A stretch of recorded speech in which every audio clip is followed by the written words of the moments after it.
Hello student, आपका एक बार फिर से स्वागत है मेरे साथ बीएसटी की क्लास में। तो बच्चों, आज हम पढ़ने वाले हैं बीएसटी का चैप्टर जो है हमारा डायरेक्टिंग बुक। ठीक है। और हाँ, अगर आप मेरे चैनल पे पहली बार आए हो बच्चों, तो प्लीज यार चैनल को सब्सक्राइब कर लो। ठीक है, ताकि आपको आगे आने वाली सभी वीडियोस की अपडेट मिलती रहे। और हाँ, बेल आइकन का बटन दबाना मत भूलना। ठीक है, ताकि आपको सभी वीडियोस टाइम टू टाइम मिलती रहे, उसके लिए बहुत ज्यादा जरूरी है। ठीक है, उसको ऑल पे सेट करना। ओके। और हाँ यार, वीडियोस को ज़्यादा से ज़्यादा शेयर भी करो अपने दोस्तों के साथ, ताकि उन दोस्तों का भी आपका भला हो जाए। ठीक है, जो कम से कम समय में ज़्यादा से ज़्यादा मार्क्स लाने वाले बच्चे होते हैं ना, जो कि हमें ज़्यादा से ज़्यादा मार्क्स लाने कम से कम समय में, तो यार मेरे साथ रहोगे तो कम से कम समय में अच्छे से अच्छे मार्क्स ला पाओगे। ठीक है, तो अपने उन दोस्तों को भी शेयर करो और उन्हें भी बोलो कि यार सब्सक्राइब करने चैनल को। ठीक है, ज़्यादा से ज़्यादा, ताकि उनको भी वीडियो अपडेट मिलती रहे। तो चलो जल्दी से स्टार्ट करते हैं आज का चैप्टर जो है हमारा डायरेक्टिंग बेटा जी।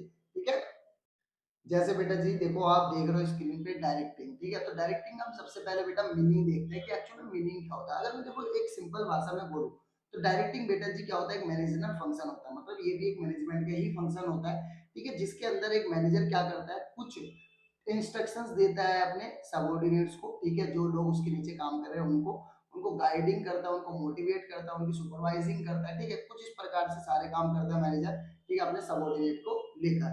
ठीक है, ये सारे के सारे जो फंक्शंस होते हैं एक मैनेजर के, जब इनको हम कलेक्टिवली जानते हैं या कलेक्टिवली नोन करते हैं, हम बेटा इनको डायरेक्टिंग कहते हैं। ठीक है, ये सब इसलिए किया जाता है मैनेजर के द्वारा, ताकि वर्क को क्या करा जा सके, एफिशिएंटली किया जा सके, अच्छे से किया जा सके, इफेक्टिवली भी किया जा सके। ठीक है, कि मतलब सही से काम होए और कम से कम समय में काम हो जाए, कम से कम पोस्ट में काम हो जाए। तो इन सब काम मतलब इन सब चीजों के लिए, वर्क को एक अच्छा करने के लिए क्या करा जाता है, डायरेक्टिंग की जाती है मैनेजर के द्वारा। तो इसलिए हम इसको मैनेजर के द्वारा हो रहा है, तो इसलिए हम इसको मैनेजमेंट फंक्शन भी कहते हैं। ओके, चलो देखो, जैसे कि यहाँ पे देखो, डायरेक्टिंग का एक कॉम्प्लेक्स मैनेजर फंक्शन है that includes and everything that a manager does to encourage the subordinate. मतलब इसके अंदर हर वो चीज इंक्लूड है बेटा, जो मैनेजर अपने सबऑर्डिनेट को इनकर्ज करने के लिए करता है। ठीक है, ताकि वो वर्क को क्या कर सके, इफेक्टिवली कर सके और इफिशिएंटली।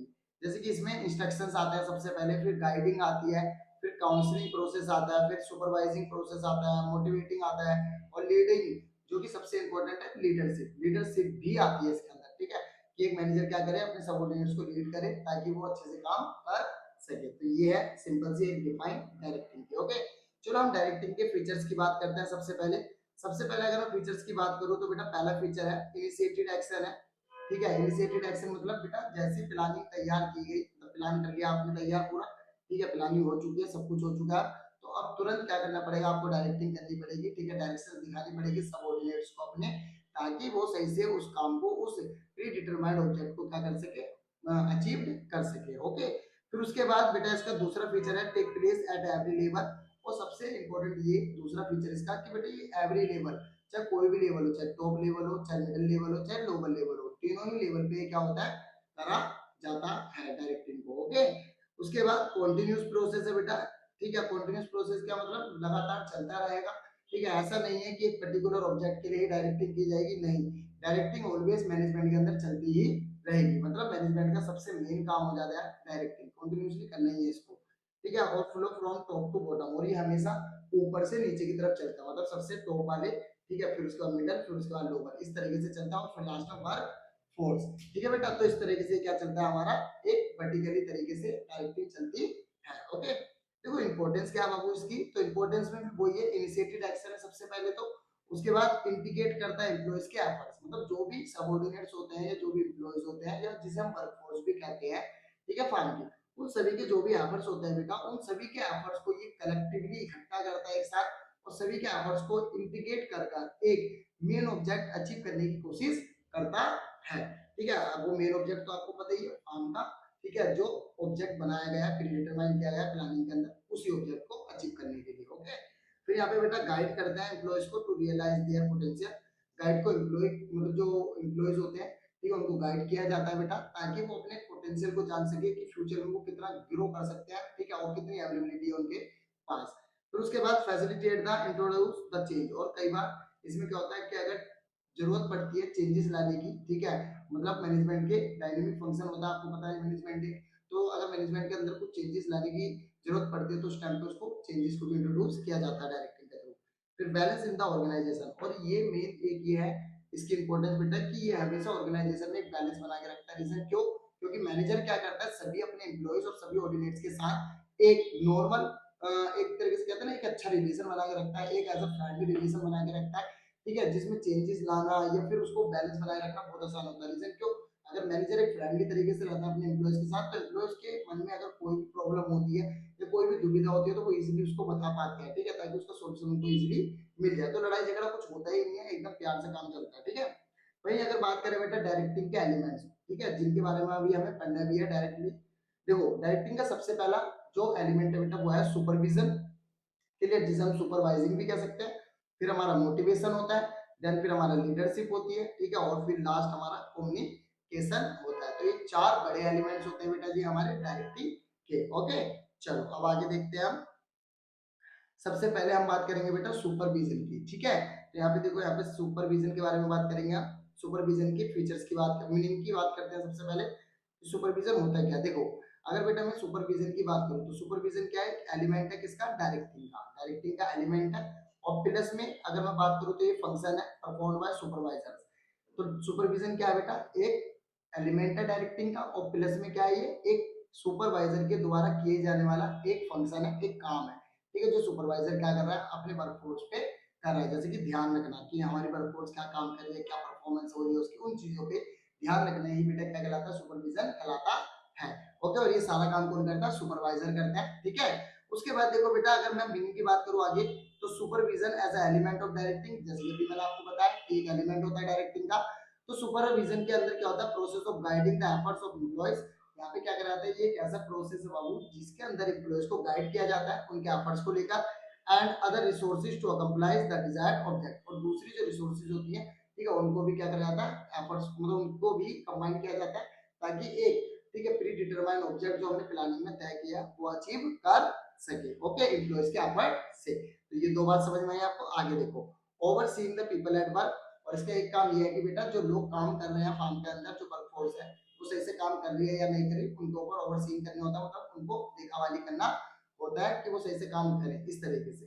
इन्वॉल्व द इंस्ट्रक्शन, इसके अंदर इंस्ट्रक्शंस इन्वॉल्व होते हैं, ऑब्जर्विंग इन्वॉल्व होती है बेटा, monitoring and guiding the employees. ये चार बातें इन्वॉल्व होती है सुपरविजन के अंदर। सबसे पहला कि मैनेजर क्या करे? इंस्ट्रक्शन दे, मतलब जो सुपरवाइजर होता है वो इंस्ट्रक्शन दे उनको कैसे काम करना है, गाइड करे उनको, ठीक है, कि अगर वो कुछ गलत करे तो उनको बताए कि ऐसे नहीं ऐसे करे इसको। फिर उसके बाद मॉनिटरिंग करे उनकी, ठीक, और उसके बाद गाइडिंग भी करे उसको, क्लियर। तो ये चार फंक्शन इसमें क्या होते हैं? इन्वॉल्व होते हैं। फिर उसके बाद carried out at the all level, ये भी सारे के सारे लेवल पर होता है बेटा, but more important at the lower level. देखो होता तो सारे लेवलों पर है ये, ठीक है, सुपरविजन, लेकिन ना इसका सबसे ज्यादा जो इंपॉर्टेंस है वो लोअर लेवल पर होती है, मतलब जो सबसे नीचे वाला लेवल होता है ना, उस पर ज्यादा इंपॉर्टेंट होती है इसकी। उसके बाद देखो इंपॉर्टेंस क्या है सुपरविजन की? पहली, एक्ट एज अ काउंसलर और गाइड। एज ए काउंसलर और गाइड के रूप में काम करता है मैनेजर यहाँ पे लोअर लेवल्स के लिए, जो मतलब वर्कर्स होते हैं उनके लिए। उसके बाद लिंक होता है मैनेजमेंट और वर्कर के बीच में। उसके बाद help in the maintaining group unity, group unity को बनाए रखते हैं ये। उसके बाद ensure the performance of the work, और ये जो परफॉर्मेंस होती है काम की उसको बनाए रखते हैं कि वो स्टैंडर्ड के हिसाब से हो रहे हैं या नहीं। स्टैंडर्ड कौन से बेटा? जो स्टैंडर्ड हमने प्लानिंग में सेट करे थे उसके अकॉर्डिंग काम चल रहा है या नहीं, उसे तय किया जाता है। उसके बाद ट्रेन द पर्सनल, और जो पर्सन्स होते हैं, जो एम्प्लॉयज होते हैं, उनको ट्रेन भी किया जाता है इसके अंदर।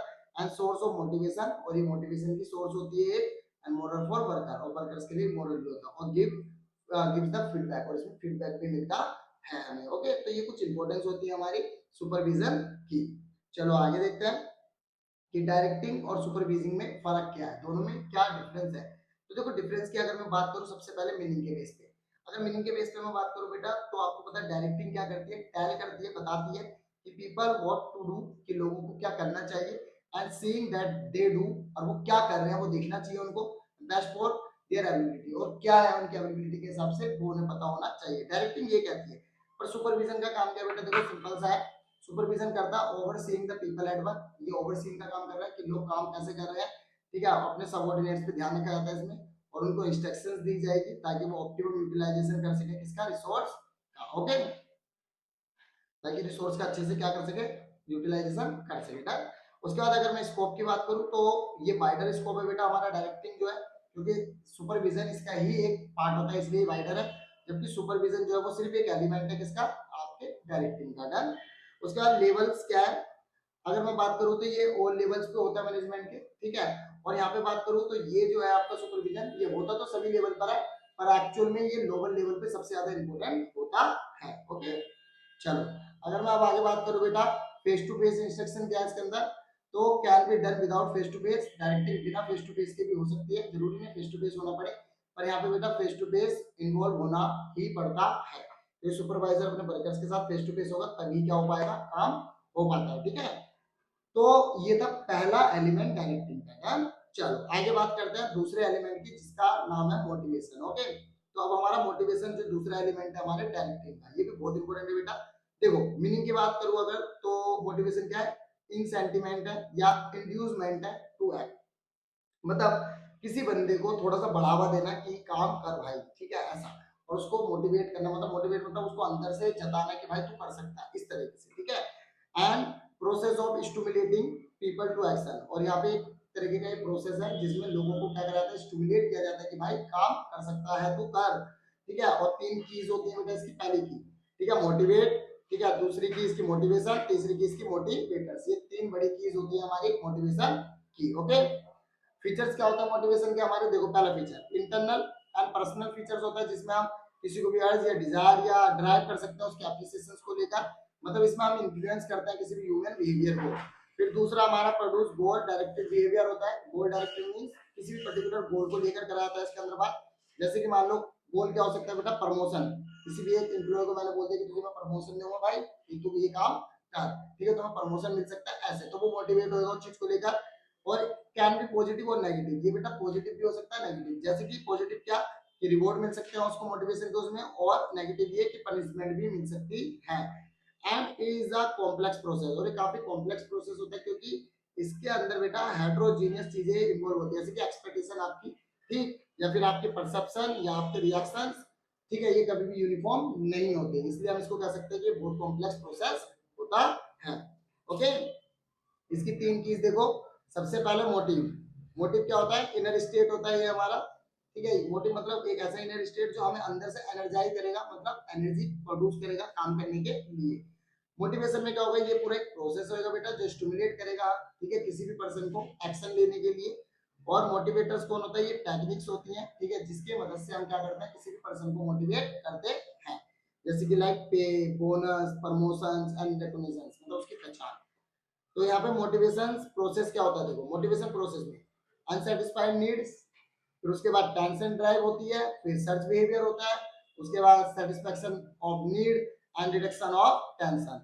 ये इस प्रकार से इसका पूरा प्रोसेस होता है। सबसे पहले अनसेटिस्फाइड नीड को देखा जाता है, उसके बाद वो टेंशन ड्राइव करी जाती है उसकी, क्या टेंशन है उसको लेकर, फिर सर्च किया जाता है उसका बिहेवियर कैसा उसको लेकर, फिर सेटिस्फाइड नीड, उसकी सेटिस्फाइड नीड है क्या, उसको पूरा किया जाता है, ठीक है, ताकि उसकी टेंशन को क्या करा सके, रिड्यूस किया जा सके। तो एक प्रोसेस है मोटिवेशन का। ओके, चलो मोटिवेशन की इंपॉर्टेंस देखते हैं। सबसे पहले मोटिवेशन की importance, improve performance level of employ, employ का जो परफॉर्मेंस लेवल होता है इसको बहुत जल्दी से क्या करता है, इंप्रूव करता है, ठीक है।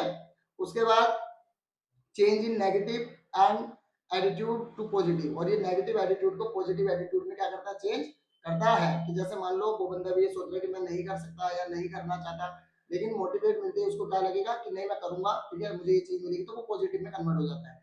और रेड्यूस एम्प्लॉय टर्नओवर, और इससे रेड्यूस होता है एम्प्लॉय टर्नओवर भी, क्योंकि बार बार हमें क्या करनी नहीं पड़ती बेटा, रिक्रूटमेंट करना नहीं पड़ता, क्योंकि हमारे एम्प्लॉयज मोटिवेट होते रहेंगे तो वो अच्छे से काम करते रहेंगे, वो जॉब वगैरह छोड़ेंगे नहीं, ठीक है, और हमारे ऊपर बर्डन नहीं पड़ेगा एम्प्लॉय टर्नओवर का। एंड रेड्यूस एक्सट्रीमिज्म, इसमें क्या होता है, अवॉइडिंग करो बैड वर्किंग कंडीशंस को और इनएडिक्वेट रिवॉर्ड्स, ठीक है, और lack of recognition and poor relation with the supervisor या कलीग। तो ये सब चीजों को इग्नोर करना चाहिए हम इसके अंदर, ताकि हम अच्छे से रह सके। ओके, फिर help introduce the change smoothly, और बेटा मोटिवेशन हमेशा चेंज को भी, ठीक है, मोटिवेट करता है या मान लो इंट्रोड्यूस करता है वो भी स्मूथली एकदम, ठीक है। चलो अब यहाँ पे ना मास्लो हायरार्ची ऑफ नीड्स, ये मास्लो, ठीक है, यहाँ पे है जिनों के कुछ हायरार्ची ऑफ नीड्स बताया, मतलब कुछ नीड्स बताइए किसी भी पर्सन की क्या नीड्स होती है, ठीक है, जिसकी वजह से वो क्या हो सकता है, मोटिवेट हो सकता है। देखो तो यहाँ पे सबसे पहले मास्लो नीड्स हायरार्ची क्या है, कंसीडर करती है कुछ फंडामेंटल टू अंडरस्टैंडिंग मोटिवेशन, कुछ फंडामेंटल है जो वो बताती है कि किस तरीके से मोटिवेशन को समझा जा सकता है, एंड क्या रोल प्ले करता है मोटिवेशन, ठीक है, किसी की लाइफ में। तो देखो अगर मैं बात करूं तो people have the wide range of needs. आपको पता है सभी लोगों की बहुत सारी नीड्स होती हैं, हर किसी की अलग अलग नीड्स होती हैं। जैसे कि लाइक फिजिक्सियोलॉजिकल नीड्स होती है किसी की, तो किसी की साइकोलॉजिकल सोशल नीड्स होती है, किसी की सेफ्टी नीड्स होती हैं, ठीक है। तो कुछ स्टीम नीड्स रखता है, कुछ सेल्फ एक्चुअलाइजेशन नीड्स रखता है। तो बहुत टाइप की नीड्स होती है बेटा हर किसी की, और कोई ना कोई, ठीक है, किसी न किसी नीड की वजह से क्या रहता है, हमेशा मोटिवेट रहता है। तो ये सारी की सारी नीड्स हमें मोटिवेट करती है काम करने के लिए। The manager must understand the need, और मैनेजर को ये नीड समझना पड़ेगा किसी भी पर्सन की, ताकि वो उसको मोटिवेट कर सके, ठीक है। And want to be people in order to motivate, ताकि उनको मोटिवेट कर सके वो, और इंप्रूव कर सके उनकी परफॉर्मेंस लेवल को। और for the satisfaction of this need, और इन सभी नीड्स की क्या करनी पड़ेगी, उसको पूरा करना पड़ेगा सेटिस्फैक्शन लेवल। जैसे मान लो कोई बंदा फिजिक्सियोलॉजिकल तरीके से उसकी नीड नहीं पूरी हो रही, तो उसको वो पूरा करना चाहता है, तो उसको देखना पड़ेगा मैनेजर को कि किस तरीके से सेटिस्फाई कर सकता है उसकी उस नीड को। ओके, तो चलो यहाँ पे देख लेते हैं कोई नीड को और उसके एग्जांपल के साथ। नीड, सबसे पहले फिजिक्सियोलॉजिकल नीड में मोस्ट बेसिक नीड होती है बेटा ये हायरार्की की, जिसमें आपका क्या आता है, हंगर आता है, भूख, ठीक है, थ्रस्टी एंड शेल्टर, और आपका स्लीप, ठीक है। ये सब आपका फिजिक्सियोलॉजी में आता है, ये नीड्स है कुछ। अब यहाँ पे मैनेजमेंट क्या करेगा, मैनेजमेंट को ऑफर करना पड़ेगा इसके लिए एक अच्छी सैलरी, और एक अच्छी सैलरी और वेजेस देगा, कंफर्टेबल वर्किंग कंडीशन देगा। तो ये नीड्स क्या हो जाएंगी, पूरी हो जाएंगी आपके एम्प्लॉय की। तो ठीक है, ये नीड्स पूरी हो गई तो वो सेटिस्फाई रहेगा, है ना, सेटिस्फेक्शन उसका पूरा हो रहा है, क्योंकि फिजिक्सियोलॉजिकल। अब सेफ्टी और सिक्योरिटी की बात करते हैं, तो इसमें बेटा एक स्टेबिलिटी ऑफ इनकम चाहता है कोई भी एम्प्लॉय, ठीक है। तो ये एक जैसे जॉब सिक्योरिटी होनी चाहिए, पेंशन या इंश्योरेंस दे सकती है कंपनी, ठीक है, या मैनेजर उनको, तो उससे भी कह सकते हैं उनकी सेटिस्फेक्शन नीड पूरी हो जाएगी ये। फिर एप्लीकेशन या बिलोंगिंग नीड्स होती है हमारी, जिसमें बेटा जैसे कि लाइक एक refers to affections and sense of belongingness, expectation and friendship, ये सब होनी चाहिए ऐसी नीड कि मतलब वो बंदा एक ऐसे माहौल में काम करना चाहता है जहां पर उसकी दोस्ती यारी हो अच्छे से, ठीक है, हर कोई उससे बात करे, ठीक है, प्यार से, ये सब। तो यहाँ पे हमें क्या करना पड़ेगा, हमारे मैनेजर को एक कोडियल डेवलप करना पड़ेगा, ठीक है, मतलब एक ऐसा माहौल डेवलप करना पड़ेगा रिलेशनशिप विद अपने कलीग्स, अपने कलीग्स के साथ। फिर यहाँ पे स्टीम नीड्स में क्या होता है बेटा, जैसे कि वो बंदा चाहता है कि इसके अंदर सेल्फ रिस्पेक्ट हो उसकी, ठीक है, ऑटोनॉमी स्टेटस, उसका अपना खुद का एक अलग पहचान हो, रिकॉग्निशन हो उसकी, उसके ऊपर अटेंशन दे कोई ना कोई, ये हमारी होती है स्टीम नीड। अब यहाँ पे देखो इसके लिए क्या करना पड़ेगा, जॉब टाइटल देना पड़ेगा, ठीक है, उसके बाद अकम्प्लिशमेंट करना पड़ेगा, और इंपॉर्टेंट जॉब टाइटल देना पड़ेगा, ठीक है, उसको एम्प्लॉय को। तो इससे क्या हो सकती है, उसकी नीड पूरी हो सकती है। फिर सेल्फ एक्चुअलाइजेशन नीड में क्या होगा कि वो सेल्फ फुलफिलमेंट करना चाहता है और अचीव करना चाहता है कोई अपना पर्टिकुलर गोल अपना। जैसे मान लो कोई एम्प्लॉय वो चाहता है कि मैं एक अच्छी पोजीशन पे जाऊं, ठीक है, उसके अपने खुद का सेल्फ गोल है, उसको पूरा करना चाहता है। तो यहाँ पे अचीवमेंट ऑफ गोल्स में क्या करना पड़ेगा, मदद करनी पड़ेगी मैनेजर्स को, ठीक है। तो इस तरीके से बेटा ये सारी नीड्स पूरी हो सकती है और एक एम्प्लॉय मोटिवेट हो सकता है। ओके, चलो आगे देखते हैं मास्लो थ्योरी एजम्पशंस। जो मास्लो है इसकी थ्योरी एजम्पशंस क्या है। पहले एजम्पशन, ये पीपल के बिहेवियर्स, मतलब जो लोग होते हैं उसके बिहेवियर पे बेस्ड है ये नीड्स, ठीक है, जैसे कि सेटिस्फैक्शन क्या है उसकी नीड्स की, और इन्फ्लुएंस क्या करते हैं उसके बिहेवियर को। ओके, दूसरा वो ये मानता है कि पीपल्स की नीड जो है वो हायरार्चिकल ऑर्डर में होती है, मतलब ऊपर से नीचे की तरफ चलती है, ठीक, और starting from the basic need from to other higher to level needs. जैसे क्या होता है कि सबसे छोटी से सबसे ऊपर की तरफ जा रहा है वो, ठीक है, मतलब पहले छोटी नीड पूरी होगी, फिर उसके बाद थोड़ी सी बड़ी नीड उसकी हो जाएगी स्टार्ट, फिर उसके बाद और नीड आ जाएगी, इस तरीके से। और उसके बाद satisfied need can be no longer motivate a person, और जो नीड सेटिस्फाइड हो जाती है, ठीक है, उस नीड से फिर वो व्यक्ति सेटिस्फाइड तो हो गया, पर उसको मोटिवेशन कुछ भी मिलने वाला नहीं है। क्यों, तो जब तो उसे वो चीज मिल गई, ठीक है, तो वो चीज के लिए कुछ करना नहीं चाहेगा, क्योंकि वो चीज उसको मिल चुकी है, इसलिए, ठीक है। उसके बाद यहाँ पे a person move next to higher level of, ठीक है, हायरार्की, अब वो उससे ऊपर वाली नीड पे क्या हो जाएगा, पहुंच जाएगा। फिर वो नीड उसकी पूरी होनी चाहिए ताकि उसको सेटिस्फैक्शन लेवल मिले, ताकि वो उस चीज के लिए क्या रह सके, मोटिवेट रह सके। मेरिट्स क्या मिलेंगे, सिंपल है और इजी है अप्लाई करना, और इंडिकेट करता है हाउ टू मोटिवेट एम्प्लॉयज, और किस तरीके से मतलब मोटिवेट कर सकते हैं एम्प्लॉय को, वो बताता है। डिमेरिट्स क्या है कि hierarchy is not necessary for in the case of need, और ध्यान रखना ये जो इन्हें बनाई है हायरार्की अपने स्टेप बाय स्टेप, जरूरी नहीं है कि ये सीक्वेंस में ही चले हमेशा, ठीक है, ये ऑर्डर नहीं है इसका एक। And water type classification of need is not possible, यहाँ पे वाटर टाइप नहीं, मतलब एक पर्टिकुलर उस पे नहीं रखा जा सकता। जैसे कि मान लो किसी बंदे की नीड है, वो सेल्फ एक्चुअलाइजेशन नीड रखता हो अपनी, क्या पता, लेकिन उसकी फिजियोलॉजिकल नीड चाहिए उसकी, तो फिक्स नहीं है कि पहली नीड कौन सी होगी किसी की, ठीक है, इस तरीके से। उसके बाद चलो आगे बात करते हैं इंसेंटिव। ये भी एक बेटा तरीका होता है मोटिवेट करने का। जिसमें मेजर कर सकते हो आप, use to be motivate the employ to perform या इम्प्रूव द परफॉर्मेंस। जैसे कि इसमें क्या हो सकता है, determine the standard of time, कि उसको एक स्टैंडर्ड ऑफ टाइम दे दो कि कितने टाइम तक उसको काम करना है, ठीक, और उसको मिनिमम गारंटी दे दो एक बेसिस की, और एडिशनल न्यूमरेशन दो उसको, ठीक है, ताकि उसका टाइम भी बचे, ठीक, और उसकी जो कॉस्ट है वो भी रिड्यूस हो सके, जैसे कि लाइक बोनस और, ठीक है, प्रीमियस दो उसको, जैसे कि मेडिकल फैसिलिटीज वगैरह ये सब, ठीक है। आगे देखते हैं फाइनेंशियल इंसेंटिव होते हैं कुछ बेटा जी, जैसे कि पे अलाउंस हो गए, प्रोडक्टिव लिंक्ड इंसेंटिव स्कीम हो गई, बोनस हो गया, प्रॉफिट शेयरिंग हो गई, ठीक है, को पार्टनरशिप या स्टॉक ऑप्शन, जिसके अंदर क्या हो सकता है, कंपनी जो बाहर अपने शेयर्स बेच रही है, ठीक है, वो शेयर्स अपने एम्प्लॉयज को दे थोड़े कम रेट पर, इस तरीके से रिटायरमेंट बेनिफिट्स हो जाते हैं, और परक्यूसाइड्स, ठीक है, जिसके अंदर आपके मेडिकल फैसिलिटीज वगैरह, घर वगैरह के खर्चे वगैरह जो होते हैं। नॉन फाइनेंशियल में जैसे कि स्टेटस, ठीक, ऑर्गेनाइजेशनल क्लाइमेट अच्छा होना चाहिए, और करियर एडवांसमेंट अपॉर्चुनिटी होनी चाहिए उस बंदे के पास, जॉब एनरिचमेंट, ठीक है, employ recognition and job security, employ participation और एम्प्लॉय एम्पावरमेंट। ये कुछ नॉन फाइनेंशियल इंसेंटिव होते हैं जो किसी भी हमारे एम्प्लॉय को मोटिवेट करते हैं। अब बेटा हमारा आता है नेक्स्ट एलिमेंट डायरेक्टिंग का, लीडरशिप। तो लीडरशिप क्या होता है बेटा, ये भी एक प्रोसेस होता है।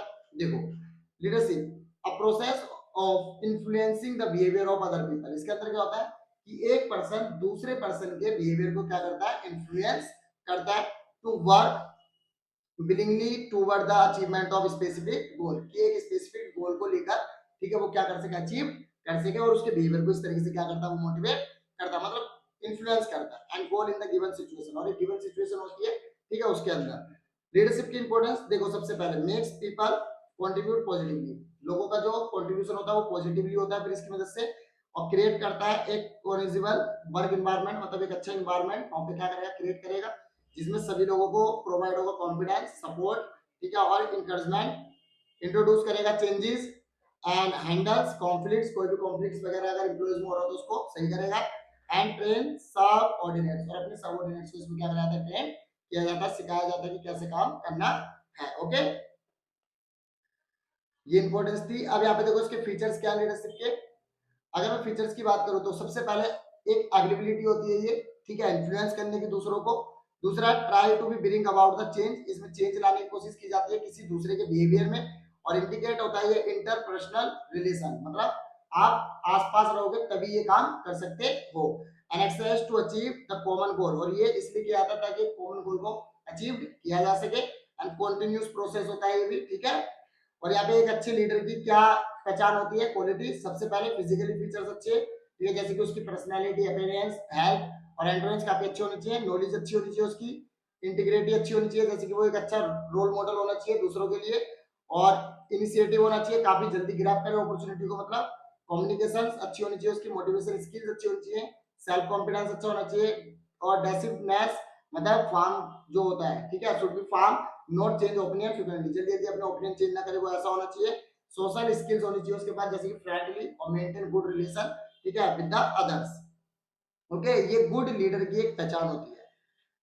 अब वहीं अगर बात करें रोल ऑफ लीडर्स, तो बेटा ये देखो, टॉप मैनेजमेंट में अगर रोल की मैं बात करूं तो अचीव को ऑपरेशंस, ठीक है, and involvement of employees in formulation of plan, इसमें सिर्फ फॉर्मुलेशन ऑफ प्लान में ही क्या कराता है, इन्वॉल्व किया जाता है। और मिडिल और लोअर लेवल पे पता क्या होता है, इंटरप्ट होते हैं प्लान और पॉलिसीज, एंड इन्फ्लुएंस होते हैं इंप्रूव परफॉर्मेंस को, और इंडिकेट होता है पर्सनल और ऑर्गेनाइजेशनल गोल इसमें, और रिप्रेजेंट होता है वर्क ग्रुप को सुपीरियर या others, and solve the problem in fulfilment aspiration, जो फुलफिलमेंट मतलब जो एम्प्लॉइज की एस्पिरेशन है उनको भी पूरा किया जाता है। अब यहाँ पे स्टाइल से बेटा, स्टाइल के ऊपर क्वेश्चन काफी पूछे जाते हैं, ध्यान रखना। देखो, स्टाइल जो लीडरशिप के, अगर मैं आपको बताऊं, लीडरशिप क्या होती है, रेफर्स करती है लीडर बिहेवियर्स, किसी भी लीडर के बिहेवियर को, ओके। और बिहेवियर पैटर्न जो होते हैं which the leader reflect his role as a leader is often describe as a style, और जो बिहेवियर होता है ना किसी भी लीडर का, उसी को हम ऐसा बोलते हैं स्टाइल। और ये बिहेवियर बेटा काफी तरीके के होते हैं, अलग अलग होते हैं। A leadership style is a result of leaders philosophy and personality, experience और वैल्यू सिस्टम, क्या है किसी भी लीडर का, वो देखा जाता है। It also depend upon the types of follower, और ये डिपेंड करता है कि आपके फॉलोवर्स भी कैसे हैं और एटमोस्फियर कैसा है, ठीक है, आपके ऑर्गेनाइजेशन का। तो यहाँ पे देखो, अ लीडर में यूज ऑल स्टाइल, कई बार तो क्या होता है कि जो लीडर होता है वो सारे के सारे स्टाइल्स को क्या कर सकता है, फॉलो कर सकता है। तो यहाँ पे सबसे पहले देखते हैं कौन सा आता है, सबसे पहला स्टाइल ऑटोक्रेटिक या ऑथोटोरियल लीडरशिप। इसके अंदर क्या होता है बेटा, एक लीडर होगा कोई भी, और यहाँ पे क्या होगा, वो गिवन द ऑर्डर्स, वो क्या करेगा, ऑर्डर दे देगा और एक्सपेक्ट करेगा अपने सबऑर्डिनेट से कि वो उसकी आज्ञा का पालन करे, मतलब उसके ऑर्डर को माने। ठीक है। दूसरा, if the manager is following this style, अगर कोई भी मैनेजर इस स्टाइल को फॉलो करता है तो वो कम्युनिकेशन करेगा इज ओनली वन वे, सिर्फ वन वे में कम्युनिकेशन करेगा, अपनी तरफ से ऑर्डर देना पसंद करेगा, सबऑर्डिनेट की कोई भी बात सुनना पसंद नहीं करेगा, इसलिए वन वे होगा ये। और दिस लीडर इज डोगमेटिक, ये डोगमेटिक लीडर्स होते हैं, ठीक है, जो अपनी विश को, ठीक है, या अपने डिसीजन को चेंज करना बिल्कुल भी पसंद नहीं करते। And this leadership style is effective, ठीक है, ये काफी इफेक्टिव होता है, लेकिन getting productivity in many situation, जैसे कि like factory where the supervisor is responsible for production, जैसे कि कहीं पे सुपरवाइजर रिस्पांसिबल है प्रोडक्शन के लिए, ठीक है, ऑन टाइम, तो उस समय पे डोगमेटिक लीडरशिप बहुत बेस्ट होती है। एंड क्विक डिसीजन होते हैं इसके अंदर, क्लियर।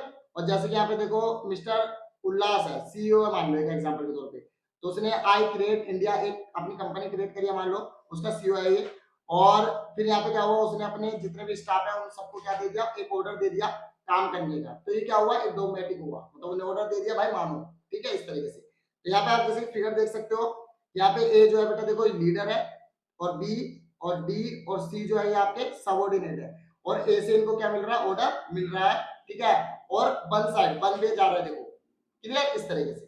फिर आता है डेमोक्रेटिक या फिर पार्टिसिपेटिंग लीडर्स, ये मेथड।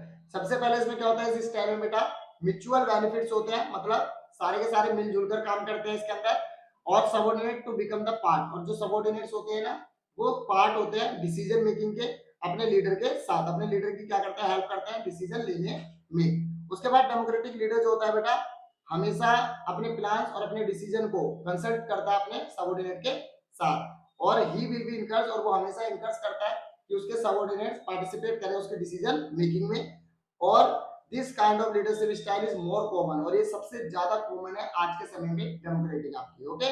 जैसे कि यहाँ पे देखो मिस्टर उल्लास है, रियलाइज करा उन्होंने कि due to absence of Mrs Geeta, Mrs Geeta भी मान लो उनके पास है नहीं, ठीक है, तो उन्होंने रियलाइज करा कि the work will not be capped, काम जो अच्छे से नहीं हो रहा, ओवर शेड्यूल हो रहा है, and he discuss with the his staff, उन्होंने अपने स्टाफ से क्या करी, बातचीत करी कि डेडलाइन से पहले हमें काम करना है, तो उसके स्टाफ ने क्या बोला, ठीक है हम ओवर टाइम करेंगे, तो इस तरीके से क्या हुआ, डेमोक्रेटिक लीडरशिप हुई, क्योंकि उन्होंने पूछा अपने स्टाफ से, ऑर्डर नहीं दिया। तो यहाँ पे लीडरशिप जैसे कि देखो ए है, क्लियर। अब यहाँ पे देखो सी ए से भी बात कर रहा है, बी बी डी बी और ई बी, सारे के सारे इन्वॉल्व हो रहे हैं किसके अंदर, डिसीजन मेकिंग के अंदर, ये इस तरीके से। उसके बाद आता है बेटा laissez faire and free rein leader, ये ऐसे लीडर्स होते हैं बेटा जिनको कोई मतलब ही नहीं, मतलब अपनी पूरी पावर समझ लो अपने सबऑर्डिनेट पे छोड़ देते हैं, ठीक है, कोई भी डिसीजन लेना है तो वो अपने सबऑर्डिनेट उसके खुद ले सकते हैं, देखो इसके बारे में, और ये काफी पूछी जाती है, ध्यान रखना। लेजर फेयर लीडरशिप में क्या होता है, gives the complete freedom to subordinate, अपने सबऑर्डिनेट को पूरी तरह से फ्रीडम दे देते हैं ये, ठीक है। Such a leader avoid the use of power, ऐसे लीडर बिल्कुल भी यूज करना नहीं चाहते, अपनी पावर को अवॉइड करते हैं पूरी तरह से, और ये ही depends largely upon the group and stabilize it, और ये पूरी तरह से अपने उस ग्रुप पे डिपेंड होते हैं, जो ग्रुप ये क्या करता है, स्टेबलाइज करता है, बनाते हैं, ठीक है, ऑन गोल्स और work out its own problem, और ये भी कहते हैं कि जो भी उनके सब मतलब एम्प्लॉइज हैं या सबऑर्डिनेट्स हैं कि अपनी प्रॉब्लम्स को वो खुद सही करे, ठीक है, खुद सोल्व करे, और ग्रुप मेंबर क्या करते हैं, देमसेल्फ एज अ पर देयर ओन चॉइस, और वो अपने काम अपने आप में मतलब क्या करते हैं, डिसीजन लेते हैं, और अपने कंपटीशंस के अकॉर्डिंग, जो भी उनके अकॉर्डिंग है, ठीक है। और एक तरीके से क्या होता है, leader exit as the contact man and with the outsider and bring information and resources of the group require for the completion the job. अब बस ये जो हमारा लीडर होता है बस एक क्या करता है, कॉन्टैक्ट मैन की तरह काम करता है, कि दूसरी बाहर से इंफॉर्मेशन लाता है और अपने ग्रुप को देता है, और बाकी फिर काम जो करता है ग्रुप करता है। यहाँ पे देखो ये है आपका ए, कोई मतलब नहीं है, एक से सबको पावर दे दी और सब अपने अपने डिसीजन ले सकते हैं, एक दूसरे से देखो बात कर सकते हैं, देखो डी बी, ठीक है, सी से भी चल रहा है, ए से भी चल रहा है, इस तरीके से। तो बेटा ये तीसरा तरीका होता है लीडरशिप का हमारा, ठीक है। अब बात करते हैं हम कम्युनिकेशन की, ठीक है, डायरेक्टिंग के अंदर जो कम्युनिकेशन उसका फोर्थ एलिमेंट है। तो मीनिंग की अगर बात करो तो बेटा कम्युनिकेशन में क्या होता है, exchange of ideas, facts, opinion, information, understanding between two और मोर पर्सन। इसके अंदर आइडियाज या फैक्ट्स या ओपिनियंस, ठीक है, कोई इंफॉर्मेशन या कोई अंडरस्टैंडिंग क्या हो रही है, एक्सचेंज हो रही होती है, वो भी दो लोगों में या फिर दो से ज्यादा के अंदर। जैसे कि देखो एलिमेंट्स क्या होता है हमारे कम्युनिकेशन के, बहुत सिंपल होता है, सबसे पहले सेंडर होता है, ठीक है, उसके बाद एक मैसेज होता है, फिर मीडिया, ठीक है, और उसके बाद रिसीवर, और यहाँ पे बीच में क्या हो जाएगी, डिकोडिंग क्लियर। और उसके बाद फिर यहाँ पे क्या आएगा, फीडबैक आएगा और फिर वापस सेंट्रल पॉइंट। लेकिन इसके बीच में क्या होता है, इनकोडिंग होती है यहाँ पे जब मैसेज लिखा जाता है, और एक ना नॉइज होती है। ये नॉइज जो है ना बेटा, ये एक तरीके का ना दिक्कत है कम्युनिकेशन के बीच में, हमेशा ये क्या करते हैं, प्रॉब्लम क्रिएट करेगी।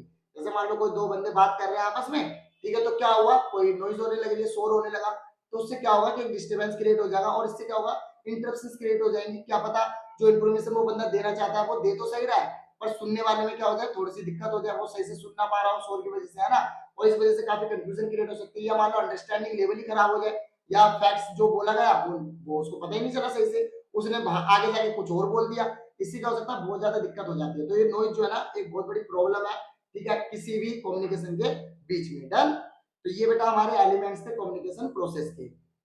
चलो आगे बात करते हैं कम्युनिकेशन की इंपॉर्टेंस क्या है। देखो अगर इंपॉर्टेंस की बात करूं तो मैं, act as a basis of coordination. बेटा कोऑर्डिनेशन करने के लिए आपको कम्युनिकेशन चाहिए चाहिए, ठीक है। तो यहाँ पे देखो, अमंग द डिपार्टमेंट, एक्टिविटी या फिर पर्संस, एक अगर अपने आपस में कोऑर्डिनेट करना चाहते हैं, ठीक है, अंडरस्टैंडिंग बनाए रखना चाहते हैं, तो उनको कम्युनिकेशन करना ही पड़ेगा, और अपने गोल को एक्सप्लेन करने के लिए, या फिर किसी भी चीज को अचीवमेंट करने के लिए, या इंटर रिलेशनशिप को बनाए रखने के लिए। ओके। उसके बाद फिर बेटा अगर ये क्या करते हैं, कोऑर्डिनेशन, सॉरी, कम्युनिकेशन हेल्प करती है smooth working of enterprise, enterprise की वर्किंग में स्मूथनिंग लाती है ये।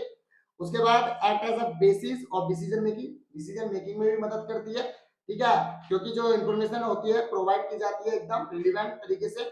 और इंक्रीज मैनेजरल एफिशिएंसी, मैनेजरल की एफिशिएंसी भी बढ़ जाती है। क्यों? क्योंकि मैनेजर क्या कर सकता है, किसी के साथ कम्युनिकेशन करेगा तो उसको सारी इंफॉर्मेशन मिलेगी, वो इंफॉर्मेशन दे सकता है नीचे वालों को, इससे क्या होगा, एक उनके बीच में कोऑर्डिनेशन बना रहेगा अच्छे से, और वो क्या कर पाएंगे, अच्छे से डील कर पाएंगे चीजों को।